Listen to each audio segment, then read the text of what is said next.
අයුබෝවන් අපි අද දිනපතා පුවත්පත් කාටුන් සහ උපහාසාත්මක කාව්‍ය පටන් ගමු. ලංකාදීප පත්තරේ නිමල් ජයසාන්තගේ කාටුන් එකෙන් විනිසුරු සේවා දිගුවට කැබිනට් අනුමැතිය කියලා පොතක් තියෙනවා. ඉතින් මම හිතන්නේ ජනාධිපති අනුර කුමාර දිසානායක මහත්තයා අධිකරණයේ කියන වාහනේ පදවගෙන යද්දී ඉස්සරහා වැටලා තියෙනවා බැරල් වගේක් සේවා දිගු විරෝධය කියලා. ඒවත් පෙරලගෙන වගේ ජනාධිපතිතුමා මේ රිය පදවන්න හදන්නේ. මේ ලංකාදීප පත්‍රයේ දාසහපුවලානගේ සුවාරිස් ඉතින් කෑම මේසේ හිස් පිඟාන තියාගෙන බලන් ඉඳෙද්දී ජී.එල්. පීරිස් මහත්තයා මං හිතන්නේ කලගෙඩි ලාම්පු සෙල්ලම පෙන්වන්න වගේ හදන්නේ. ඒ කියන්නේ එයා කියන්නෙම ජනමත විචාරණයකට යන්න කියලා. මොන මගුල තිබ්බත් මේ වෙලාවේ නාස්ති වෙන්නේ අපේ රටේ සල්ලිනේ නේද? ඇයි මේ මිනිස්සුන්ට මේවා නොහිතෙන්නේ?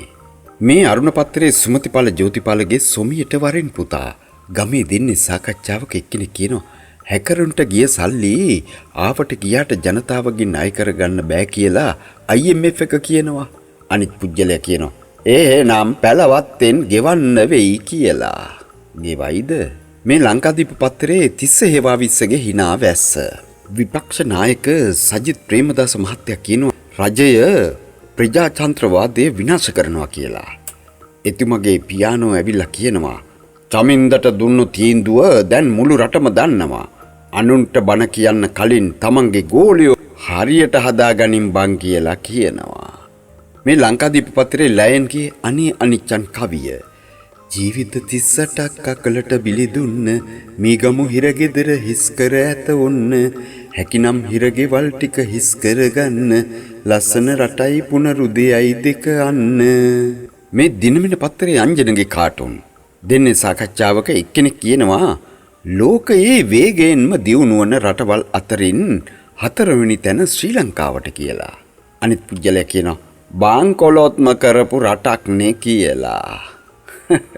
මේ දිවයින පත්‍රයේ චමුත් පද්මශ්‍රීගේ ශ්‍රී සමයන් දෙන්නේ සාකච්ඡාවක එක්කෙනෙක් කියනවා නාමල් කියනවා එක ආයතන වලට මුදල් දීලා සමීක්ෂණ වාර්තා කරගන්නේ නැතුව පළාත් සභා ඡන්දය තියන්නලු.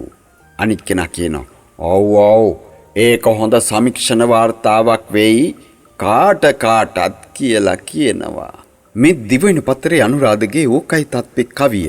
යනකොට මෙහෙම නොමිලෙම දෙන්නෙමු පෝර ඒවා අපි දකින හීනයි බරසාර ලාල්කාන්තගේම ටෝකට මාර පොළවත් ඉරිතලයි ගැහුවා වගේ බෝර. මේ දිනමින පත්‍රයේ අංජන ඉන්ද්‍රජිත්ගේ කාටුන් එක අපේක්ෂා භංග මාතෘකාව ඒක. අනේ ඉතින් ගෙදර පඩිය මත වාඩි වෙලා ඩස්බින් එක දිහා බලාගෙන කල්පනා කරනවා විපක්ෂ නායක සජිත් ප්‍රේමදාස මහත්තයා. ඩස්බින් එක පිරෙන්නම තියෙන්නේ විශ්වාස භංග තමයි. ඉතින් අවසානට ගේන්න වෙලා තියෙන්නේ අපේක්ෂා භංග. මේ දිවයින පත්‍රයේ තරස්වින්ගේ බෙම්පියා කියනවා චාලි අයියට චාලි අයියේ දැන් හැම තැනම කතා කරන නයි මුකටි එකට එකතු වෙනවයි කියන එකේ තේරුම මොකද්ද? චාලි අයියා කියනවා බෙම්පියට එකට බැන අඬ ගහගත්තු දෙගොල්ලක් කපන්න බැරි අත ඉඹිනවාය කියන එකනේ කියලා කියනවා. ඔව් නේද? දැන් ඉතින් එහෙම ඉඹ ඉන්නවා. මේ දිවයින පත්‍රයේ ජයරත්න වික්‍රමසිංහගේ කාටුන්. මේ මං හිතන්නේ දෙවුන්දර පෙරහැරේ කාවඩි නටන දෙන්නේ. මේ රටේ මැති ඇමතිවරු දෙපළක් වගේ. ඉතින් ඔබට පුළුවන් ඒ ඇමතිවරු දෙපළ කවුද කියලා කමෙන්ටුවක් ලෙස සඳහන් කරන්න. මේ දිවයින පත්‍රයේ මුණුබුරා කියන ආතාපේ කවි. විශ්‍රාම යන දින විනිසුරු වයස මැන කතා ඇත තැන ආතගෙන් අදහස කියගෙන රටේ නීතිය ගැන විශ්වාසයන් දැඩි වෙන තීරණය අරගෙන නිවැරදිම දේ අනේකල මැන. මේ දිවයින පත්‍රයේ ජයරත්න වික්‍රමසිංහගේ ෆේස්බුක් දෙන්නෙක් සාකච්ඡාවක එක්කෙනෙක් පත්‍රයක් බලන ගමන් කියනවා වයසක අය පරිණතයි ඒ නිසයි විනිසුරුවන්ගේ විශ්‍රාම වයස දික් කරන්න කියලා ඇමති හර්ෂණ කියන්නේ. අනිත් පුජ්‍යලයා කියනවා රනිල් සීයට මොනව හිතෙනව ඇද්ද කියලා. එයත් වයසයිනේ නේද? මේ ගපිරිගේ කවිය අනේ දන්නේ විනිසුරු විශ්‍රාම ගැන්වීමේ වයස වැඩි කරනවට බය ඇයි දන්නේ රහස නීතිඥයොත් නයිමෙනි නැති වුණ තුඹස එමෙද පිමිපණී රට දවසින් දවස ඇත්තටම ඇයි දන්නේ මෙයාලා මේ තරම් බය වෙලා තියෙන්නේ නේද මේ දිනමින පත්තරේ ශ්‍රීකාන්තගේ ශ්‍රී දූපත දේශපාලක කියනවා වයසට ගියාට මගෙත් මොලේ තාම බැඩ කියලා ෆොන්සේකා කියනවා බා රටවැසියා කියනවා මෑන් කියන කතා ඇහුවම ඒක තේරෙනවා සර් කියලා. මේ ලංකාදීප පත්තරේ සමීර කළුගම්පිටියගේ අමුතු මිනිස්සු.